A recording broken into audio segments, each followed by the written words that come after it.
जय श्री कृष्णा। खाना लाजवाब में आपका स्वागत है। मैं सरोज महेश्वरी आज आपके लिए लेकर आई हूँ मटर का बहुत ही टेस्टी नाश्ता। आपको देखकर ही लग रहा होगा ना ये बहुत टेस्टी है। तो देर किस बात की, आइए आप और हम बनाना शुरू करते हैं बहुत ही टेस्टी और लाजवाब नाश्ता। उम्मीद है आपको रेसिपी पसंद आएगी, तो वीडियो को लाइक एंड शेयर करना बिल्कुल नहीं भूलेंगे। तो बनाना शुरू करते हैं बहुत ही टेस्टी और लाजवाब मटर का नाश्ता। जय श्री कृष्णा। जय श्री कृष्णा दीदी। चलो शोभा दीदी, नाश्ता तैयार करते हैं। क्या बना रहे हो? ये सीक्रेट है, क्यों बताऊं, बाद में बताऊंगी बनने के। जय श्री कृष्णा। जय श्री कृष्णा दीदी। चलो शोभा दीदी, नाश्ता तैयार करते हैं। क्या बना रहे हो? ये सीक्रेट है, क्यों बताऊं, बाद में बताऊंगी बनने के। देखो, हमने ना नाश्ता बनाने के लिए हमने यहाँ पर जो नाश्ता तैयार कर रहे हैं ना, उसके लिए ले लिया है 2 कप मैदा। और मैदे में हम डालेंगे ½ टी स्पून नमक। नमक आप स्वाद अनुसार डाल सकते हैं। तो यहाँ मैंने डाल दिया है ½ टी स्पून नमक, और साथ ही में डाल देंगे ½ टी स्पून अजवाइन। तो अजवाइन को हम ना क्रश करके डालेंगे इस तरह से, और इन सबको हम अच्छी तरह मिक्स कर देंगे। और अब हम डालेंगे मोयन। तो मैं यहाँ पर घी का मोयन ले रही हूँ। आप घी डाल रहे हो, तेल नहीं डाल सकते? डाल सकते हैं ना, आपकी इच्छा, आप चाहो तो तेल भी डाल लो, लेकिन क्या है घी से। और मैं यहाँ पर 4 टेबल स्पून तेल देंगे कि हमें और मोयन की ज़रूरत है कि नहीं। तो यहाँ पर हम मैदे को अच्छी तरह से मिक्स करेंगे घी में, और फिर हम चेक कर लेंगे कि हमें और भी घी ऐड करना है कि नहीं। तो देखिए, हमने यहाँ पर घी ऐड कर लिया, पर अभी ये घी कम लग रहा है, क्योंकि अभी हमने यहाँ पर 3 टेबल स्पून घी लिया है, और अभी हमें 1 टेबल स्पून घी और लेना है। तो यहाँ हमने 1 टेबल स्पून घी और ले लिया है। और अब हम फिर से एक बार घी को और मैदे को मिक्स कर लेंगे। और ये जो हमने घी ऐड किया है ना मैदे में, इसे मोयन कहते हैं। तो अगर कोई भी आप खस्ता चीज़ बनाना चाहते हो ना, तो घी या तेल का मोयन तो देना चाहिए। क्यों डालते हो ये? अभी बताए ना शोभा दीदी कि मोयन डालने से क्या होता है, खस्ता होता है जो भी हम नाश्ता तैयार करते हैं ना। तो यहाँ देखिए, मैंने 1 टेबल स्पून घी और ऐड कर लिया है, और ये सफिशियंट है। अब हमें और घी या तेल की ज़रूरत बिल्कुल भी नहीं है। तो मैं यहाँ पे आपको मुट्ठी बांध के बताऊँगी। देखिए, मुट्ठी बंध रही है ना, मतलब मोयन अच्छी तरह से डल गया है, ठीक है ना। और अब हमें क्या करना है कि गर्म पानी करना है, गर्म इतना कि हम आराम से डो लगाकर तैयार कर लें।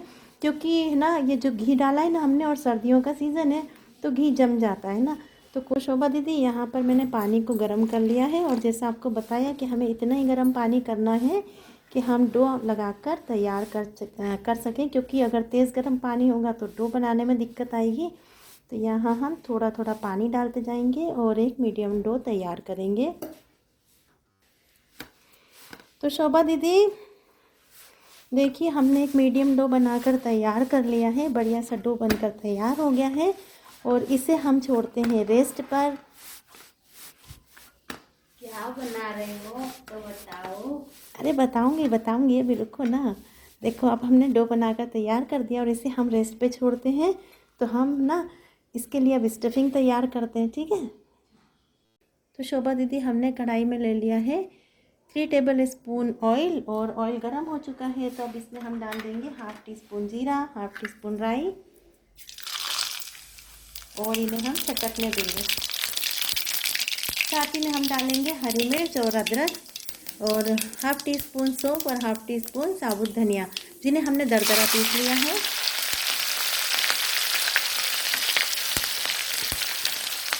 ये सब डालना जरूरी है। और चुटकी भर हम डाल देंगे हींग। हींग से टेस्ट बढ़िया सा आने वाला है, तो मैंने यहाँ पर चुटकी भर हींग डाल दी है। और आप पूछ रहे हैं डालना ज़रूरी है। अरे भैया, ऐसा है कि अगर अपन सभी चीज़ें डालेंगे तो टेस्ट बहुत ही बढ़िया आएगा। तो मैंने यहाँ हरी मिर्च को कट कर लिया था, और अदरक को कद्दूकस करके डाला है, और इन्हें हम अच्छी तरह से भून लेंगे, जिससे कि इनका कच्चापन निकल जाए। शोभा दीदी, आप घर पे खाना बनाते हो तो आप हरी मिर्च वगैरह तो डालते हो कि नहीं डालते? लहसुन, अदरक, हरी मिर्च, ये सभी डालती हूँ। तो फिर ये तो डालते ही है ना। और आज जो अपन नाश्ता बना रहे हैं इतना स्पेशल है, आप ये देखोगे तो आपको लगेगा, यानी कि देखोगे क्या, खाओगे तब आपको लगेगा अरे यार, दीदी ने सही में बताया नहीं, सरप्राइज़ दिया। तो देखिए यहाँ हरी मिर्च तो अच्छी तरह से तो देखिए हरी मिर्च तो अच्छी तरह से भुन गई है, पर अभी अदरक अच्छी तरह से नहीं भुना है। तो अभी हम अदरक को भी भून लेंगे। गैस का फ्लेम मैंने लो रखा है। लो फ्लेम पर अदरक को और हरी मिर्च को हम भून रहे हैं। तो यहाँ आपने देखा मैंने इसमें डाला है साबुत धनिया और सौंफ, जिसे हमने दरदरा पीस लिया था। सौंफ और साबुत धनिया डालोगे तो बिल्कुल मार्केट वाला टेस्ट आएगा। और अब इसमें हम डाल देंगे मसाले। तो नमक आप डालें स्वाद अनुसार, धनिया पाउडर 1 टीस्पून, लाल मिर्च आपको पता है मैं तेज़ खाती हूँ, लेकिन आप जैसा भी खाते हो कम या तेज़ उसके अकॉर्डिंग डालें। 1/2 टीस्पून हल्दी पाउडर और सभी को हम भून लेंगे। तो यहाँ मसालों को भी हमने अच्छी तरह से भून लिया है। और अब इसमें हमें डालना है 1/4 कप के लगभग बेसन। मैंने यहाँ बेसन को डाल दिया है और अब बेसन को भी हमें भूनना है। तो यहाँ हम लो फ्लेम पर बेसन को बढ़िया सी खुशबू आने तक भून लेंगे। तो शोभा दीदी ये देखिए बेसन को हमने लो फ्लेम पर भून लिया है, बढ़िया सा बेसन भून गया है। तो अब हम इसमें डाल देंगे मटर, और इन मटर को हमने उबाल कर लिया हुआ है। उबली हुई मटर है और इनका पूरा पानी हमने निकाल दिया है। तो यहाँ पर हमने उबाल कर ली हुई है मटर। उबालना ज़रूरी होता है दीदी? नहीं, ज़रूरी तो नहीं होता, आप बिना उबले भी ले सकते हो, पर मैंने यहाँ पर मटर को उबाल कर लिया है, जिससे कि ये जल्दी से जो हम तैयार करें ना रेसिपी फटाफट से हो जाएगी। तो मैंने यहाँ पर इसे अच्छी तरह से उबाल लिया था और अब इसे हम मैश कर लेंगे।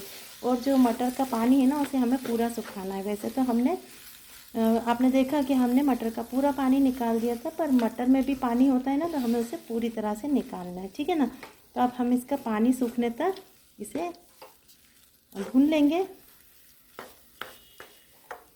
तो कढ़ाई में डाला था तब आपने देखा था ना कितना गीला गीला सा लग रहा था, लेकिन अब देखेंगे आप कि जो हमने मटर का मिक्सचर तैयार किया है वो सूख चुका है। तो अब हम इसमें डाल देंगे कसूरी मेथी। तो यहाँ मैंने 1 टेबल स्पून कसूरी मेथी डाली है। और अब हम डाल रहे हैं 2 टीस्पून गरम मसाला। आप टेस्ट के अकॉर्डिंग कम या ज़्यादा कर सकते हैं। और साथ ही में हम डाल देंगे 1 टीस्पून शुगर। तो यहाँ मैंने शुगर भी ऐड कर दी है और इसे हम थोड़ा ठंडा कर लेंगे। उसके बाद हम इसमें डाल देंगे नींबू का रस। तो अभी तो हम गरम मसाला, कसूरी मेथी और शुगर को अच्छी तरह से मिक्सचर में मिक्स कर लेंगे। आप पूछ रहे थे ना शोभा दीदी कि हमने मटर को उबालना ज़रूरी है क्या? ऐसा कुछ नहीं है, अगर आप चाहो तो उबाल लो, वरना आप इसे पीस कर भी डाल सकते हो। तो मैंने यहाँ पर मटर को पीसा नहीं था, मैंने बस 1 सीटी लगाकर इसे कुक कर लिया था। और जब हमने मटर को उबाला था ना तो उसमें मैंने 1 टीस्पून के लगभग शुगर ऐड कर दी थी। तो आप देखें जो हमने मटर का मिक्सचर तैयार किया है ना वो कितना बढ़िया कलर का आया है। कलर कितना अच्छा लग रहा है इसका, ऐसा लग रहा है जैसे हमने कलर ऐड किया है, बट हमने कलर ऐड नहीं किया है। तो बढ़िया सा मिक्सचर बनकर तैयार हो चुका है। ये बहुत ही टेस्टी और लाजवाब बना है। तो नाश्ता भी इतना ही टेस्टी और लाजवाब बनने वाला है। तो यहाँ देखिए आप हमने सभी चीज़ों को अच्छी तरह से मिक्स कर लिया है। और जैसे हमने और हम इसमें डालेंगे नींबू का रस, बट नींबू का रस हम डालेंगे इसे ठंडा होने के बाद। आप चाहें तो नींबू के रस की जगह अमचूर पाउडर भी डाल सकते हैं। अब हम डाल देंगे हरा धनिया। तो मैंने यहाँ काफ़ी सारा हरा धनिया ऐड किया है और इसे भी हम अच्छी तरह से मिक्स कर देंगे। देखेंगे कि सभी सामग्री अच्छी तरह से मिक्स हो चुकी है और जो हमने मिक्सचर तैयार किया है ना स्टफिंग के लिए वो भी बढ़िया सा बन गया है। तो बस अब हम गैस का फ्लेम ऑफ करेंगे और इसे होने देंगे ठंडा। तो चलिए शोभा दीदी अब हम ना डो से एक लोई तोड़ लेंगे, अच्छी बड़ी सी लोई तोड़ेंगे, जितनी बड़ी की हम रोटी बनाते ना उतनी बड़ी हम एक लोई तोड़ लेंगे। तो यहाँ मैंने ये देखेंगे आप डो से लोई तोड़ ली है और इसमें हम लगाएंगे हल्का सा मैदा और एक बड़ी सी रोटी बनाकर तैयार करेंगे। जिस साइज़ की भी हम रोटी बनाते हैं ना उसी साइज़ की हमें इसे बेलकर तैयार करना है। तो ना ये बहुत ज़्यादा मोटी हो और ना ही बहुत ज़्यादा पतली। तो अब मैं यहाँ पर रोटी बनाकर तैयार करती हूँ। तो शोभा दीदी देखिए मैंने यहाँ काफ़ी बड़ी सी रोटी बनाकर तैयार कर ली है, जिस साइज़ की रोटी हम घर में बनाते हैं ना उसी साइज़ की। और अब हम इस पर लगाएंगे घी। तो हमें घी को चारों तरफ लगा लेना है, पूरी रोटी पे अच्छी तरह से घी लगाएंगे। आप चाहें तो तेल भी लगा सकते हैं, पर घी से ना टेस्ट बहुत बढ़िया आता है और इसकी लेयर्स बहुत बढ़िया खुलती हैं।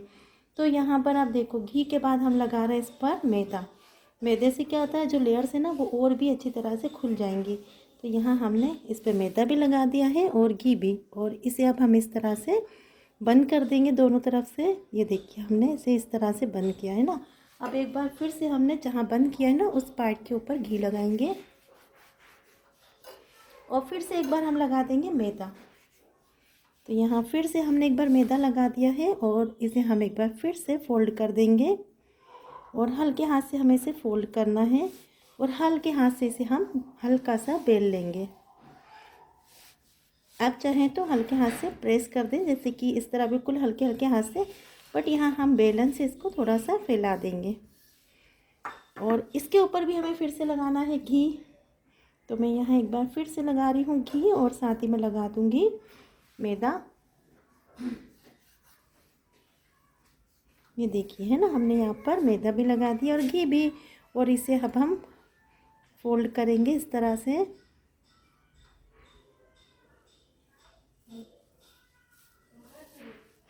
ये देखिए हमने यहाँ पर इसे फोल्ड कर दिया। अब देखिए ये यहाँ से भी इस तरह से है और यहाँ से भी ना, लेकिन तो शोभा दीदी देखिए काफ़ी सारे हमने रोल बनाकर तैयार कर लिए हैं और अब इन्हें हमें करना है कट। तो यहाँ एक रोल से दो जो हम नाश्ता तैयार कर रहे हैं ना वो बनकर तैयार होंगे। तो यहाँ हम क्या करेंगे, एक धागा ले लेंगे और धागे को सेंटर में रखेंगे और फिर हम इसे धागे से कट कर देंगे इक्वली। देखिए आप बिल्कुल हमें इस तरह से कट करना है। धागे को रखकर हम खींच देंगे। तो इस तरह से जो है ना हम नाश्ता तैयार कर रहे हैं उसके लिए 2 रोल बनकर तैयार हो गए। तो अब आप देखेंगे हमने जो कट किया है ना उस पोर्शन को हम रखेंगे नीचे की तरफ और जो बंद वाला पार्ट है ना उसे हम इस तरह से प्रेस करेंगे, जैसे कि हम कचौड़ी बनाते हैं ना उसी तरह से हमें बिल्कुल हल्के हाथ से प्रेस करना है। तो शोभा दीदी देखिए इस तरह से जैसे हम कचौड़ी बनाते हैं ना बिल्कुल उसी तरह से इसे बनाते जाएंगे। ये देखिए इस तरह से, ठीक है ना। और अब इसमें हम भरेंगे स्टफिंग। अब तो मुझे डाउट हो रहा है दीदी कि अब कुछ कुछ तो बना रहे हो। अरे कुछ कुछ तो बना रही हूँ, डाउट क्या हो रहा है वो बता दो।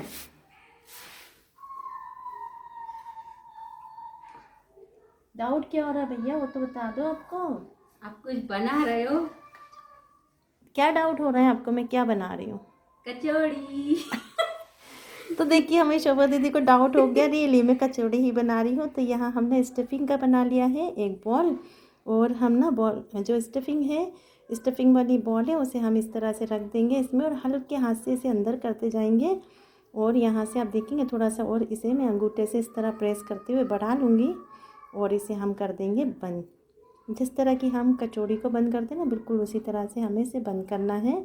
और ये खुलेगी बिल्कुल भी नहीं, आराम से ये बंद हो जाएगी और इतनी बढ़िया लेयरदार कचौड़ी बनकर तैयार होगी।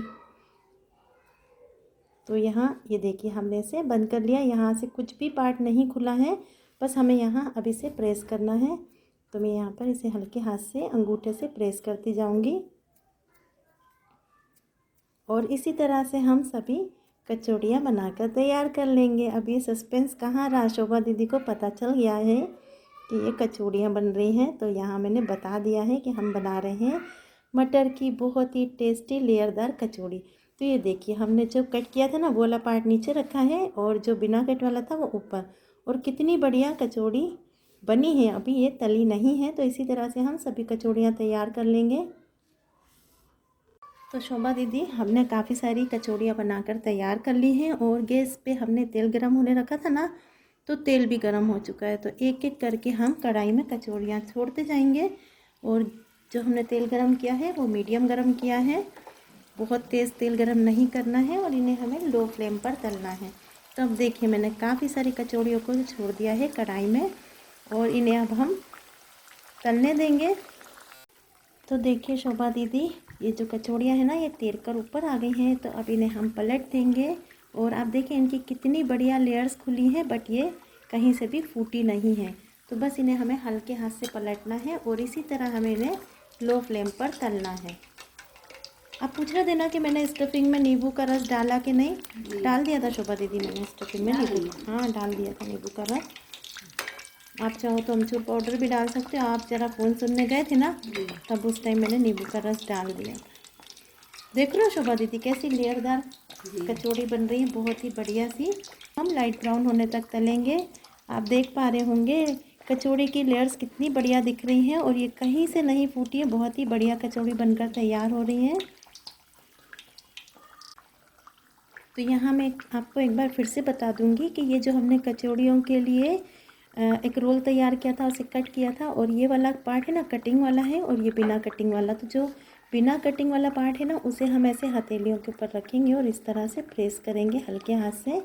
और इसका हम एक कचौड़ी के लिए जिस तरह से पूड़ी बनाकर तैयार करते हैं ना, उसी तरह से हम इसकी पूड़ी बनाकर तैयार कर लेंगे। ये देखिए कोई भी लेयर नहीं खुली है।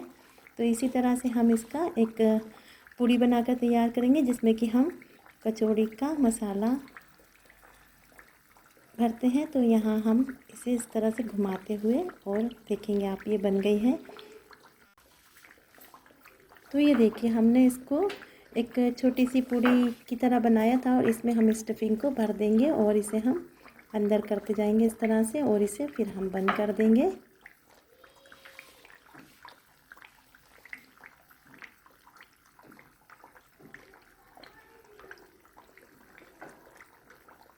तो यहाँ बाकी का जो बचा हुआ डो था ना, उसे भी मैंने घुमाते हुए बंद कर लिया है और अब इसे प्रेस करके हम कचौड़ी का शेप देंगे। हाँ, कचौड़ियों को हम अलटते पलटते हुए और तल लेंगे। तो यहाँ देखिए आप, इनका कलर हल्का चेंज हुआ है, तो मैंने इसे एक बार फिर से पलट दिया है। ये बहुत ही बढ़िया टेस्टी और लाजवाब कचौड़ियाँ बनकर तैयार होने वाली हैं। तो ये देखिए बनकर तैयार हो चुकी बहुत ही टेस्टी और लाजवाब कचौड़ियाँ। और आप देख सकते हैं इनका कलर कितना बढ़िया आया है। मतलब जैसा कलर हमें चाहिए था ना, हमने इन्हें बिल्कुल उसी तरह से तला है जैसा कि कचौड़ी का कलर होता है। और ये तलकर तैयार हो चुकी हैं। तो एक एक करके हम इन्हें कढ़ाई से बाहर निकाल लेंगे और इसी तरह से हम बाकी की कचौड़ियाँ तलकर तैयार कर लेंगे। तो आइए, शोभा दीदी बनकर तैयार हो चुकी हैं। होती लाजवाब लच्छेदार कचौड़ी, देखने अरे में इतनी सुंदर है तो खाने में कितनी टेस्टी होगी। अरे वाह, आपको अच्छी लगी? जी। तो यहाँ पर पता है मैंने कचौड़ी बना ली और साथ ही में मैंने चटनी भी बनाई है ना, चटनी ये वाली हरी वाली चटनी। तो बस देर किस बात की, इस हरी चटनी के साथ आप भी इन कचौड़ियों का टेस्ट लीजिए और अपने अनुभव मुझे शेयर कीजिए।